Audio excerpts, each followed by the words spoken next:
Goeiedag, liewe vriende. Ek is so bly julle het ingeskakel vandag. Die lewe voel dikwels nie perfek nie. Dit is soms rof, onvoorspelbaar en vol uitdagings. Maar hier is die waarheid. Jy hoef nie te wag totdat alles perfek is nie, om jou lewe te geniet. Trouwens, dit is dikwels juis in die chaos en die onvolmaaktheden waar God se genade die duidelikste sigbaar is.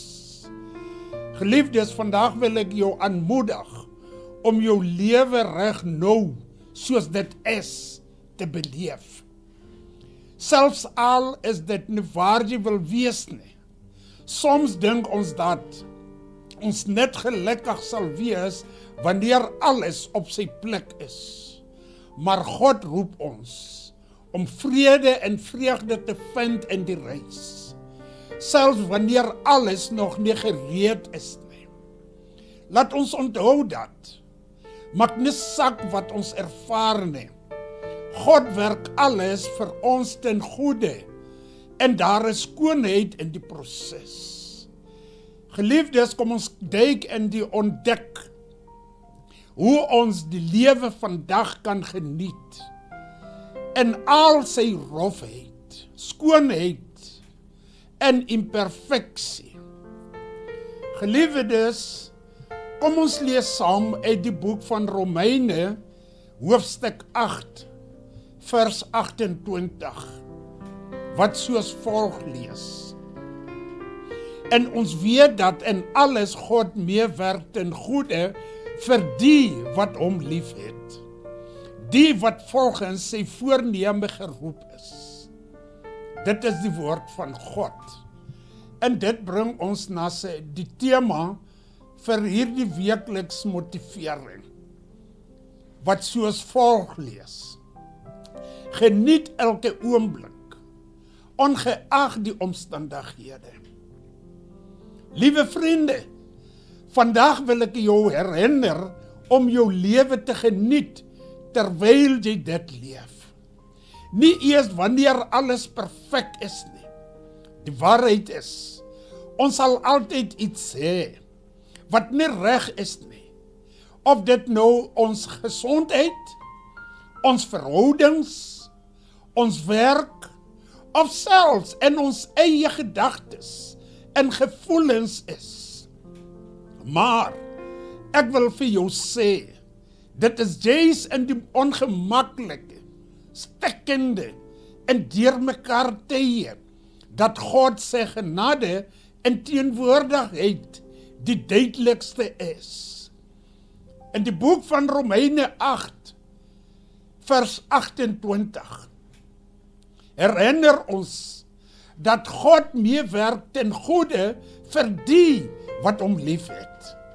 Dit beteken nie dat alles net sommer reg gaan wees nie, maar dit beteken dat elke uitdaging, elke moeilike oomblik, elke stikkende deel van ons lewe in God se hande is.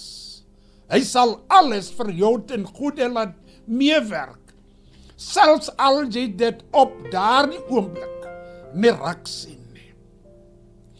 Geliefdes, wat beteken dit vir jou? Moet nie wag tot alles perfek is om die lewe te geniet nie. Begin nou.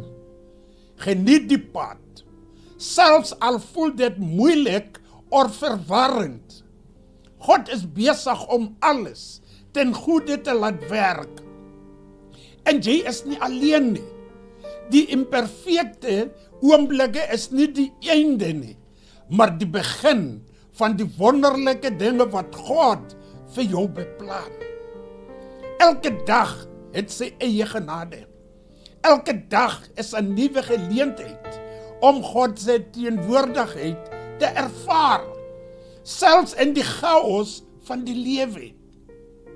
Geliefdes, vandag maak 'n besluit om jou lewe te geniet, selfs al is dit nie perfek nie. Soek God sy genade en vrede in die ongemaklike en stikkende tye. Glo dat alles wat jy deurgaan ten goeie sal werk. En wees dankbaar vir die klein dinge wat die lewe mooi maak.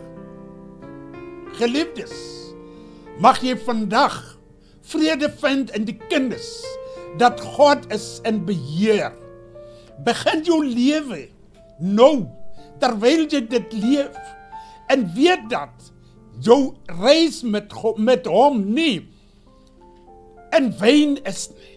God sal alles wat stikkend is, herstel en gebruik vir sy eie doel. Geniet elke oomblik, want die lewe is 'n geskenk, ook in die moeilike tye. As hierdie boodskap jou aangeraak het, moedig ek jou aan om dit te deel en om in te teken op hierdie kanaal. Kom ons motiveer mekaar om elke dag die lewe te leef, ongeag die omstandighede.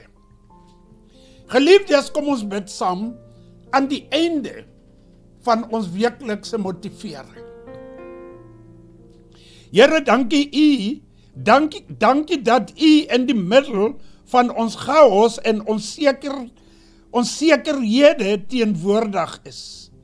U herinner ons daaraan dat ons nie op die perfektheid van ons omstandighede hoef te wag nie, maar dat ons U genade en liefde kan ervaar, selfs wanneer dinge stikkend of deurmekaar is. Help ons om ons harte oop te maak en die lewe te geniet terwyl ons dit leef, elke dag met U in beheer. Vader, mag ons vertrou op U beloftes en weet dat U alles wat ons deurgaan ten goeie sal werk.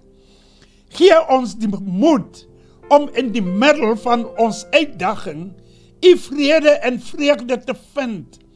Ons weet dat U besig is om in elke situasie iets mooi te bring en ons loof U daarvoor. Mag ons hierdie week die lewe met hoop en verwagting benader, wetende dat U alles vir ons sal herstel. Dankie vir U liefde en deernis. In Jesus se naam bid ons. Amen.